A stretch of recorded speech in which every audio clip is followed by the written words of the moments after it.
Good morning বন্ধুরা। দিনটা শুরু করছি শীতের টাটকা তাজা সবজি দিয়ে। বাড়ির পাশ দিয়ে সবজির ভ্যান যায়, তো সেখান থেকেই কিছু শাকসবজি নিয়ে নিয়েছি যেটা আমার লাগবে। আর টিফিনের জন্য আমি এখানে বানিয়ে নিচ্ছি চাউমিন। শীতকাল মানে সব ধরনের সবজি, আর সবজি দিয়ে চাউমিন খেতে বেশ ভালো লাগে।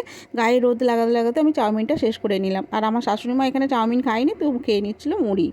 এরপর আমরা দুপুরে রান্নার বসিয়ে দিয়েছি। আজকে রান্না হয়েছে লাউ পালং শাকের চচ্চড়ি, ডাল, কুমড়ো ভাজা আর ফুলকপি আলুর তরকারি।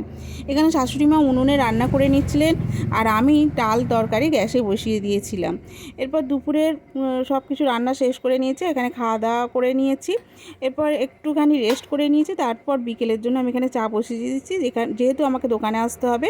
আর শাশুড়িমা চলে গেছিলো ঠাকুর ঘরে সন্ধ্যেবেলা সন্ধ্যে দেখানোর জন্য। তো এখানে দেখো মন্দিরে একটা লাইট লাগানো হয়েছে সিংহাসনে, তো কী সুন্দর লাগছে। আর আমাদের এখানে প্রচণ্ড ঠান্ডা পড়ে গেছে, আমি এখানে একটু শীতের চাদরও লাগিয়ে নিয়েছি। তোমাদের ওখানে কিরকম ঠান্ডা পড়েছে আমাকে জানাও। দেখা হবে পরের একটা ভিডিওতে, ততক্ষণের জন্য টাটা।